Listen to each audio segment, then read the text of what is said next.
रूहानी की शादी को कुछ ही साल हुए थे। उसका पति बहुत बड़ा बिजनेसमैन है। उसका हीरों का कारोबार है और 2 साल का लड़का है। ससुराल में उसके सास ससुर, उसकी 2 ननद और ताया ससुर और ताई सास थी। ससुराल में रूहानी बहुत खुश थी। जल्दी ही रूहानी ने अपने ससुराल की जिम्मेदारियां संभाल ली और एक अच्छी बहू साबित हुई।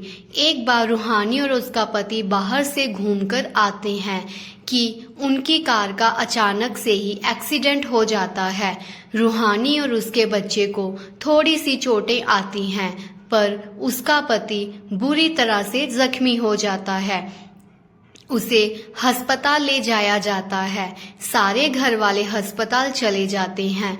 रूहानी के सास ससुर डॉक्टर से पूछते हैं कि डॉक्टर साहब, हमारा बेटा ठीक तो हो जाएगा ना? तो डॉक्टर बोलते हैं कि अभी हम कुछ नहीं कह सकते, कल पता चल जाएगा। रूहानी की रो रो कर बुरी हालत हो गई थी। जैसे ही सुबह होती थी तो डॉक्टर रौनक का चेकअप करता है। तो डॉक्टर बोलता है कि आपका बेटा कोमा में चला गया है। रूहानी के पैरों तले जमीन ही खिसक जाती है। उसकी सास को चक्कर आ जाता है और नीचे गिर जाती है। सब घर वाले एक दूसरे को दिलासा देते हैं।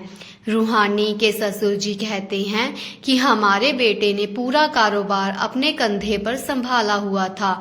अब मैं अकेले क्या करूँगा? भाई साहब तो ऑफिस जाते नहीं हैं, उनकी अब उम्र हो गई है।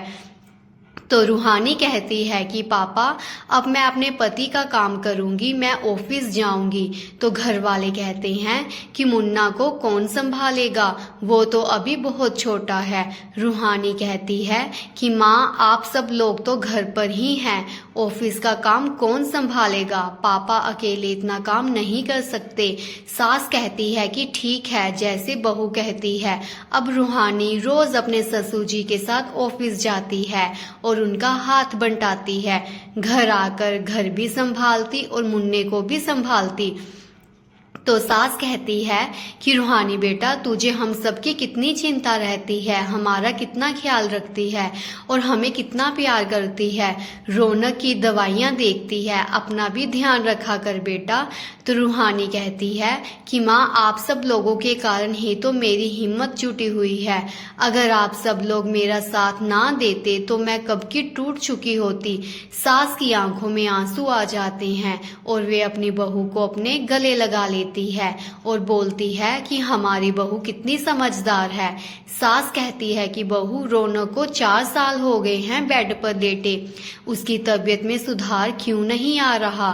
तो रूहानी कहती है कि माँ, भगवान के घर देर है, अंधेर नहीं है, देखना रौनक कितनी जल्दी ठीक हो जाएंगे। रूहानी का बेटा रोज अपने पापा को दरवाजे के पास से देखता, पर अपने पापा के पास नहीं जाता। कायरव अब 4 साल का हो गया है, वे स्कूल जाता है। दोपहर को जब वे स्कूल से घर वापस आता है तो अपनी माँ से पूछता है कि माँ, पापा ऐसे बेड पर लेटे क्यों रहते हैं? तो रूहानी की आंखों में आंसू आ जाते हैं और वे बात को घुमा देती है। रूहानी की सास रूहानी को बोलती है कि रूहानी बेटा, कल करवा चौथ का व्रत है। रूहानी कहती है कि हाँ माँ, मुझे याद है, मैं हर साल की तरह इस बार भी करवा चौथ का व्रत रखूंगी। रूहानी रोज ऑफिस से आकर अपने पति रौनक से बातें करती है कि आज ऑफिस में हमने ये काम किया है। फिर बोलती है कि सारा स्टाफ आपको बहुत मिस करता है, आप जल्दी से ठीक हो जाइए और अपना ऑफिस संभालिए। रूहानी कहती है कि मुझे पता है कि आप मेरी सारी बातें सुनते हैं। अगले दिन कायरव अपने पापा के कमरे में जाता है और उनके पास चला जाता है और बिना आंखें झपके अपने पापा की तरफ देखने लग पड़ता है। अचानक से उसके पापा अपने बेटे का हाथ पकड़ लेते हैं तो कायरव डर जाता है और रोते हुए बाहर की तरफ भाग जाता है और रोते रोते अपनी माँ के गले लगकर रोने लग पड़ता है और अपनी माँ को पापा के बारे में बताता है। तो सब सुनकर हैरान हो जाते हैं और भागते हुए रौनक के पास आते हैं तो देखते हैं कि रौनक ने अपनी दोनों आंखें खोली हुई हैं। सारे देखकर हैरान हो जाते हैं। ससुर जी कहते हैं कि मैं डॉक्टर को फ़ोन करता हूँ। डॉक्टर कहता है कि रौनक में धीरे धीरे काफ़ी बदलाव आ रहा है, हो सकता है कि रौनक जल्दी ही बोलने लग पड़े। सारे परिवार वाले खुश हो जाते हैं।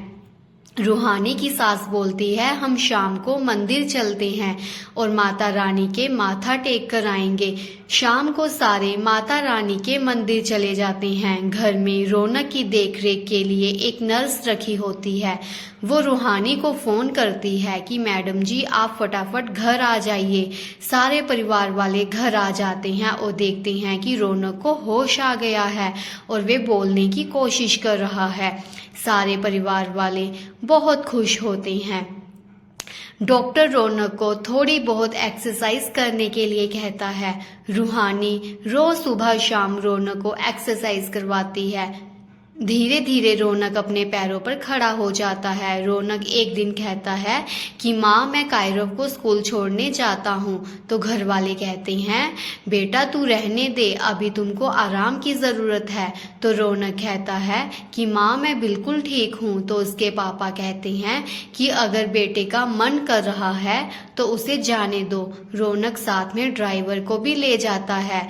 रौनक कायरव को स्कूल छोड़ने चला जाता है। तो रूहानी की ताई सास बोलती है कि रूहानी अब तुम्हें तो ऑफिस जाने की भी जरूरत नहीं पड़ेगी, रौनक ठीक हो गया है, अब वो सारा काम संभाल लेगा। रूहानी मायूस सी हो जाती है और उसकी सास भी देखने लग पड़ती है। कुछ दिनों के बाद रौनक ऑफिस जाना शुरू कर देता है और रूहानी घर पर ही रहती है। रौनक ने रोज दिन में 4-5 बार रूहानी को फ़ोन करना कि रूहानी ये काम कैसे करना है, इसकी फाइल कहाँ पड़ी है। तो सास और ताई सास देखती हैं कि रौनक को काम करने में मुश्किल आ रही है। तो ताई सास बोलती है कि धीरे धीरे रौनक सब कुछ सीख लेगा। शाम को जब रौनक घर आता है और घर वालों से बात करता है कि पापा कल से रूहानी भी हमारे साथ ऑफिस जाएगी, तो पापा कहते हैं कि ठीक है बेटा।